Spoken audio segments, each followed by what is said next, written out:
بسم اللہ الرحمن الرحیم۔ دیکھنے اور سننے والوں کو ہمارا پیارا بھرا سلام۔ ناظرین، میں ہوں عبد الرحمن اور آپ لوگ دیکھ رہے ہیں ہمارا یوٹیوب چینل اے بی رحمان پی کے۔ ناظرین، آج ہم اعتکاف کی فضیلت اور اہمیت پر بات کریں گے اور یہ بتائیں گے آپ کو کہ قرآن و حدیث میں اعتکاف کی کیا اہمیت ہے اور حضور پاک صلی اللہ علیہ وسلم کیسے اعتکاف فرمایا کرتے تھے۔ لیکن آگے بڑھنے سے پہلے اگر ابھی تک آپ نے ہمارا یوٹیوب چینل سبسکرائب نہیں کیا تو اسے سبسکرائب کر لیجئے اور بیل آئیکن کو پریس کر لیجئے۔ تو چلتے ہیں آج کے ٹاپک کی طرف۔ ناظرین، اعتکاف عکف سے بنا ہے جس کا معنی ہے ٹھہرنا یا قائم رہنا۔ اللہ تعالیٰ ارشاد فرماتا ہے، تم مسجد میں اعتکاف کر رہے ہو، یعنی بغرض اعتکاف ٹھہرے ہوئے ہو۔ شرعاً اعتکاف یہ ہے کہ مسجد میں اللہ رب العزت کے لیے بنیت عبادت ٹھہرے۔ اس اعتکاف کی حالت میں آدمی اپنی انسانی حاجات کے لیے مسجد سے باہر تو جا سکتا ہے، مگر لازم ہے کہ وہ اپنے آپ کو شہوانی لذتوں سے روکے رکھے۔ اعتکاف کی حقیقت یہ ہے کہ ہر طرف سے یکسو ہو کر اور سب سے منقطع ہو کر اللہ رب العزت سے لو لگا کے اس کے در پہ یعنی مسجد کے کسی کونا میں بیٹھ جائے۔ واضح ہو کہ نفلی اعتکاف کے لیے وقت کی کوئی مقدار مقرر نہیں ہے، بلکہ جتنا وقت بھی مسجد میں اعتکاف کی نیت سے ٹھہر جائے نفلی اعتکاف ہو جائے گا۔ البتہ رمضان المبارک میں جو اعتکاف مسنون ہے اس کے لیے 10 روز کی مدت مقرر ہے، یعنی رمضان المبارک کا آخری عشرہ۔ اس سے کم میں سنت ادا نہیں ہوگی۔ اس طرح اعتکاف واجب یعنی جس کی نظر مانی ہو وہ ایک دن ایک رات سے کم نہیں ہو سکتا۔ اعتکاف کی 3 اقسام ہیں۔ نمبر 1 فرض، دوسرا سنت اور تیسرا نفل۔ فرض یہ ہے کہ جیسے نظر مانا ہوا اعتکاف، اس میں روزہ رکھنا شرط ہے، اور سنت یہ 20ویں رمضان المبارک کی عصر سے عید کا چاند دیکھے جانے تک ہے، اور نفل جو ہے اس میں نہ روزہ شرط ہے اور نہ ہی اس کی مدت مقرر ہے۔ جس مسجد میں جائے کہہ دے میں نیت کرتا ہوں اعتکاف کی جب تک میں مسجد میں رہوں۔ اعتکاف اگر اخلاص کے ساتھ ہو تو افضل ترین اعمال میں سے ہے۔ اس کی خصوصیات بے شمار ہیں کہ اس میں قلب کو دنیا و مافیہ سے دور کر لینا اور نفس کو مولا کے سپرد کر دینا اور آقا کی چوکھٹ پر پڑ جانا۔ نیز اعتکاف میں اللہ کے گھر پڑ جانا اور کریم میزبان ہمیشہ گھر آنے والے کا اکرام کرتا ہے۔ مسجد میں اعتکاف کر کے اللہ رب العزت کے قلعہ میں محفوظ ہونا ہے، دشمن کی رسائی جہاں ممکن نہیں۔ نبی کریم صلی اللہ علیہ وسلم کا ارشاد ہے، معتکف گناہوں سے محفوظ رہتا ہے اور اس کے لیے نیکیاں اتنی ہی لکھی جاتی ہیں جتنی کہ کرنے والے کے لیے۔ ناظرین، اعتکاف کی تاریخ بھی روزوں کی طرح بہت پرانی ہے۔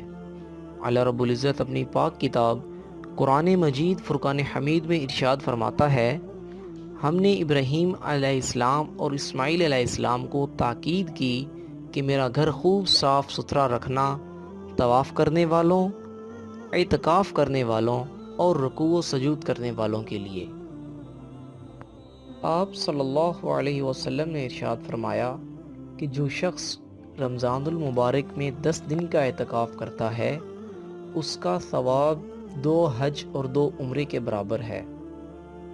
اور پھر ارشاد فرمایا کہ جو شخص اللہ رب العزت کی رضا کے لیے صدق و خلوص کے ساتھ 1 دن اعتکاف بیٹھے، اللہ رب العزت اس کے اور دوزخ کے درمیان 3 خندقوں کا فاصلہ کر دیتا ہے، اور ایک خندق جو ہے وہ مشرق سے مغرب کے درمیانی فاصلہ سے زیادہ لمبی ہے۔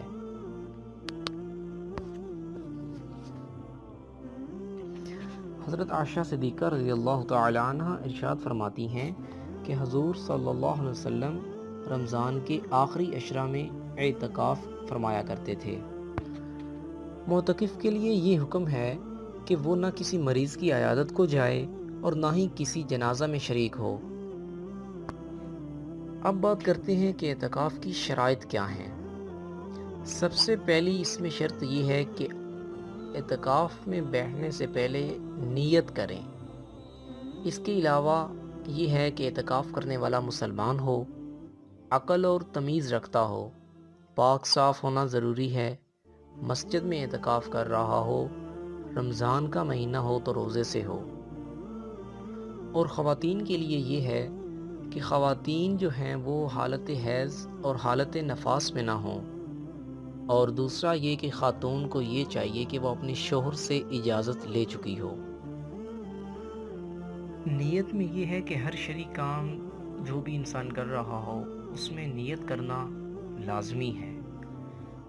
انما الاعمال بالنیات، اعمال کا دار و مدار نیت پر ہے، اور نیت جو ہے وہ دل سے کی جاتی ہے، زبان سے نیت کے الفاظ ادا کرنے کی کوئی ضرورت نہیں ہوتی۔ لیکن جو شخص یہ نہیں جانتا کہ وہ کتنے دن کا اعتکاف کر سکے گا، اسے چاہیے کہ وہ پورے 10 دن کا اعتکاف کی نیت کے بجائے مشروط نیت کر لے، یعنی دل ہی دل میں اللہ رب العزت سے عہد کر لے کہ اگر یہ حالات نے اجازت دی تو پورے 10 دن کا اعتکاف کرے گا، ورنہ کوئی ہنگامی ضرورت کے تحت وہ 10 دن سے پہلے بھی اعتکاف ختم کر سکتا ہے۔ حضور پاک صلی اللہ علیہ وسلم جبرائیل علیہ السلام کے ساتھ رمضان المبارک میں قرآن پاک کا دور فرمایا کرتے تھے۔ ایک جبرائیل علیہ السلام سناتے اور ایک آپ صلی اللہ علیہ وسلم سناتے۔ جس سال آپ صلی اللہ علیہ وسلم دنیا سے تشریف لے گئے، اس رمضان میں آپ صلی اللہ علیہ وسلم نے 2 قرآن پاک سنائے، یعنی کہ 2 دفعہ قرآن کا دور کیا۔ اور پھر لیلۃ القدر کی تلاش میں آپ صلی اللہ علیہ وسلم نے پورا مہینہ اعتکاف کیا۔ پھر اس کے بعد فرمایا کہ اس کو آخری عشرہ یعنی 5 راتوں میں تلاش کرو، 21، 23، 25، 27 اور 29، اس کو تلاش کرو۔ اور آخری عشرہ میں آپ صلی اللہ علیہ وسلم اعتکاف بیٹھتے تھے۔ یہ آپ صلی اللہ علیہ وسلم کی مستقل سنت ہے۔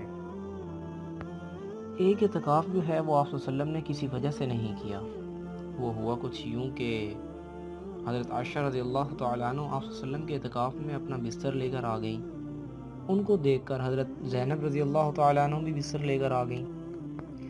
تو جب آپ صلی اللہ علیہ وسلم نے دیکھا تو فرمایا کہ یہ سوکنے تو آپس میں لڑیں گی مسجد میں، تو آپ صلی اللہ علیہ وسلم نے اعتکاف اٹھا دیا اور ختم کر دیا۔